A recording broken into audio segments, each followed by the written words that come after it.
Yo people, welcome back to the YouTube channel. You already know what time it is. It's time for another video. Big up your damn selves in the building. Make sure you smash up the likes every single damn time and subscribe if you are new. I am sighing, I am stressed. This shortlist that has been revealed and released is causing frowns on my forehead. Do you ever feel the pain on your face, guys? When you can feel the tension, you can feel the stress, you can feel the anxiety, because that is what this shortlist has done to me. That is what this shortlist has done to me. Kieran McKenna, Thomas Frank, Enzo Marasca, and an unknown fourth name that we don't know if it's De Zerbi or if it's Almerim or it's Sebastian from Stuttgart. What is going on? This is such a stressful period because the period between manager sacking and manager announcement, it is just briefings, it is just PR, it is just slander sessions, it is just everything other than answers, everything other than outcomes. And my opinion on the situation is, first of all, to start with the two championship managers.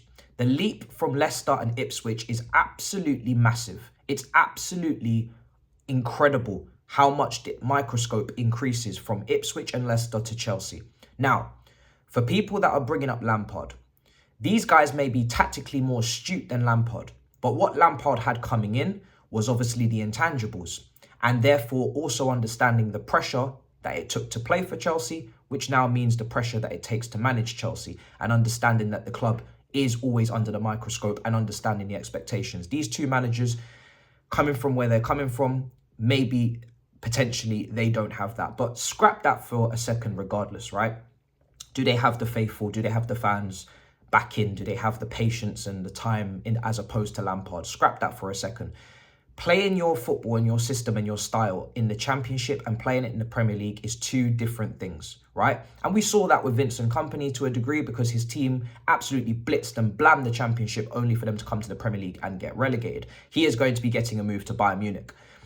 This is the equivalent of fast-tracking people that have potential, similar to the players in the way that we recruit. We are fast-tracking players and managers, right, in terms of the shortlist. We are bumping them up before they've even proven or shown that they can handle the level, with the increased pressure, with the increased expectation. And it's a terrible blend because, of course, people will pull to the examples out there of young managers right now that are thriving, that are very successful in their jobs. Maybe the Artetas, maybe the Xabi Alonsos, maybe the Thiago Mottas.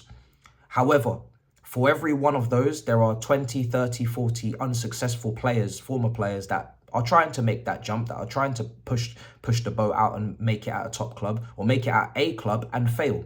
It's very fair to say that the percentages of success increase if you are performing at a higher level already when you come into a top job. If you are performing in the Premier League with a set system and a set way of playing, you are more likely to perform, in my opinion, in the top club than you are if you're coming directly from the Championship. That includes players as well. And that's why there is a ladder that you don't have to, but you should climb that ladder. You should climb that ladder. You know, you should go step by step. You should go from Ipswich to maybe Bournemouth, or you should go from Ipswich to maybe, you know, Brighton before you come to a massive job, because there's no doubt about it, it's a huge risk. I'm not saying these two managers I'm talking about here that are very young, I'm not saying they don't have potential, but having potential throughout an entire football club like Chelsea is very different to having a potential at an entire football club like Dortmund or Leipzig or Brighton, because the expectations, the magnitude, the microscope, the pressure is not the same. In Chelsea, every word that you utter in a press conference will be analysed and scrutinised. Every substitution that you make will be analysed and scrutinised. Late subs, early subs, this word, that word, this competition, that competition. Man management, obviously tactics and system, how you come across. Everything will be scrutinised. Are you ready for that pressure? In my opinion, you'd be more ready if you went to one of the clubs I mentioned in the Premier League before coming to us. This job is prestigious. This job is massive.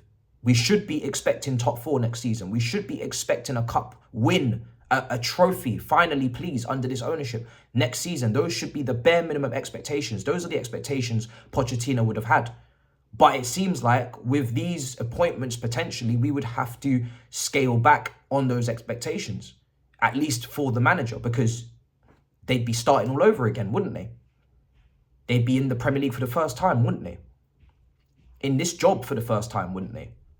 Even if you are to look at the people like Arteta, how many years did it take for him, of course? So, and this is all whilst having directors that don't actually work with you in terms of what you need and what you want. They're having to come in under the circumstances of keep your mouth shut and take what we give you. And everyone will say, yes, they're giving you talent.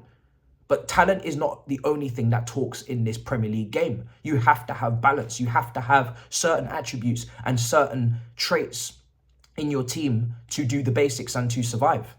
If I tell you I'm going to build a team, for example, of 5'5" players across the entire 11, and they're all technically on the level of Leo Messi, on the ball it's going to be incredible. But off the ball, when Adama Traore is running at you, none of them can win a tackle. When a set piece or a corner or a long throw comes in, none of them can win a header.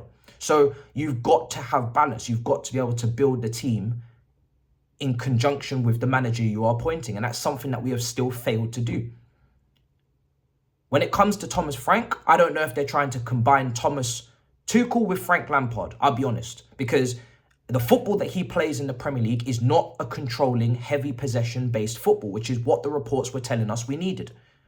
That's apparently what they're looking for. A more structured, less rock and roll, less heavy metal, possession-based, stable defense team.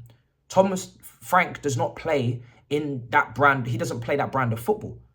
Should I believe that the Brentford manager, in the way that they operate and play, should be managing Esteval, should be managing Kenji Pires? Can he even speak Spanish? Can he even speak Portuguese? What top level experience do you have to bring to the table in terms of managing a top team, managing an elite team? Because that's what we should be. That's what we are, unless we don't want to be that anymore. So again, I'm asking the question, does the manager's principles and philosophy fit the team that we're building? If not, why is he on the list? People will tell me, oh, they played this grand spanking football in the Championship and he just adapted in the Prem. That's even worse. That means in the Prem, when it came to coming up against the top managers, like the Peps, you couldn't play your way. At least I can reference De Zerbi and say, when they finished 6th in the first season, when players were fit and he had a very good midfield in McAllister and Caicedo, this season they've had a lot of injury, issues. At least I can reference with De Zerbi, I've seen his team bop Arsenal at the Emirates 3-0. I've seen his team bop Liverpool, bop with his way of playing, with his style. I think De Zerbi, if he is to be the mystery man, the fourth option, I think the reason why they might not go for him is because of the turmoil or the back chat or the fact that he's got a mouth, he's got something to say. He might disagree with you in some way, which is maybe what's happened at Brighton. But in terms of footballing ideology, in terms of footballing philosophy, he makes more sense because, okay, McKenna, incredible in terms of promotions, back-to-back promotions, clearly a talent coming through, respect to you, but not ready because you haven't been at the top level yet. Now, if he comes in, he might be the next Xabi Alonso, but it's a huge risk. And in my opinion, should we be taking risks? Should we be taking huge risks? Well, not without consequences, that's for sure. Because if this huge risk doesn't work out next season, the consequences for the directors should be very clear. Because you guys just can't continue to take risks. You can't continue to just catch L's and not qualify for Champions League. Because that's lost money, that's lost revenue, right? So in any business, if you are constantly, consistently losing me money from not only transfer spend, but also revenue, TV revenue, competition revenue, surely your job should then be up for question. So this is a huge risk to take if you're bringing in one of these Championship managers, because the expectations of what we should be doing this many years into the process and what that manager is capable of doing in his first year at Chelsea, they don't align. They do not align, right? At least with De Zerbi, you have Premier League experience. You have someone that can play his philosophy, and his philosophy is clear. And he's shown it against the top managers. And the top managers like Pep, like Klopp, who have felt it, Arteta, who have felt it directly, can, they can sit there and say, I respect that guy. He has clearly shown in this league that he can handle business to a degree. Still not winning, but he's at Brighton, so, temper your expectations. And then, I don't know, Sebastian Hoeneß sounds like as if he's not, moving from Stuttgart. And Almerim at Sporting has won titles and has achieved success and won trophies, which is great because he's ticking those boxes. But is his footballing identity and philosophy clashing again with the directors, clashing again with the team? Is he bypassing that midfield? Is he leaving midfielders isolated, etc.? It's a very worrying time. I must admit, I am very worried about who is going to be appointed. That was always the worry when Pochettino was sacked. It's not more, as I said in my previous content, it's not about really Pochettino being dismissed, because I think we can agree that 85-90% of the season, it was questionable, underwhelming, and yes, with its context of injuries, but still not him performing to, in my opinion, as someone that wanted him, the highest level he could have performed at with the decisions that he made in-game and just with starting 11s and missed profiles. But if we're not going to improve upon what we had last season, then this is going to be a long day. This is going to be a long season, because you've got to be looking to go from 6th up. If 6th was not good enough for a team that should have made Champions League, and he was the one causing the injuries, then not only do I expect no injuries next season to a large scale, I'm also expecting us to be in the top 4. And can Kieran McKenna or Enzo Maresca, can they put us in the top 4 in their first season, in the top flight? That is a massive, massive question. And it's very unlikely. Very unlikely. So, for me, I just think we take so many risks across the board, and there is just nobody in the hierarchy that has done it at a top club, that has come in and set the standard and set the bar and said, this is how you build a top institution, footballing institution, whether that's be directors, whether that be chairman, whether that be even the chairman and the Clear Lake Capital, head honcho, Egbali. Do him and Todd Bowie even agree? Do they even agree with the way and the method of how they're, pursuing and pushing things at this club? Let alone do the manager and directors agree in terms of the team that they are building? Are you going to listen to Kieran McKenna or Enzo Mascarina? At this point, brother, I might just add a lot of us. Are you going to listen to them if they tell you, I need an experienced striker alongside Jackson next season because I need balance? I need to be able to coach him and I need to be able to expect something from him. Are you going to listen, or are you going to tell them the model is under 25s only, under 23s only? Hold that emphatically, hold that bombastically, drastically. Which one are you going to do?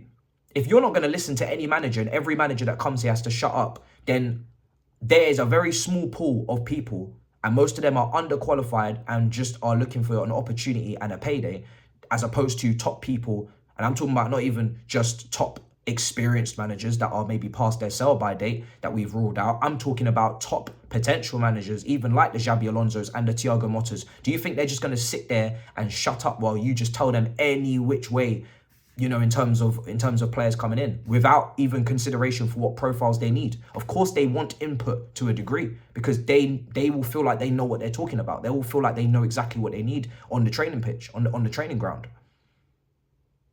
Who are you to tell them that they have no idea what they're talking about when they've played in winning teams? The Xabi Alonsos, the Mikel Artetas to a degree, right? They've played in this league before. They've played in winning teams and they've played on that pitch and they understand what it takes to win football matches. None of you have played. None of you have managed a top team to any glory. So why won't you collaborate, which is the big word that we're meant to be hearing? It's so ironic that when we sacked Tuchel, collaboration was the big word, and now we're looking for managers and don't collaborate, shut up and listen. Very, very strange behaviour. But all I'm saying is that this shortlist is, you are fast-tracking people. Bayern Munich, a fast-track company. Let's see if it works for these big clubs, because it has to, really, to be honest. You're taking massive gambles. But I don't think we have to. De Zerbi may have a big mouth, but he may have too much to say for your liking. Same as Thomas Tuchel. But at least there is some proof in the pudding that he can do it in the Premier League and play the brand of football that you're looking for. After hiring all them Brighton people, you may as well finish off the job. You may as well. So at this point, with that shortlist, that's the person I'd take, because I'm not going to completely rule him out. He's worked with Colwell, he's worked with Caicedo, he's worked with Mudryk, he's worked with the directors, he's worked with Sam Duell, he's worked with Paul Winstanley, he's worked with all these people. So at least when he had everyone available and fit, he finished 6th, massively overachieved, played some great football. This season, it went tits up with the injuries. Apparently, that's not going to be a problem anymore. So you guys let me know in the comments down below what you make of the shortlist, what you make of the options. We are just Risk FC, bro. We take gambles like we in Las Vegas. Big up your damn selves in a bit, people. Peace.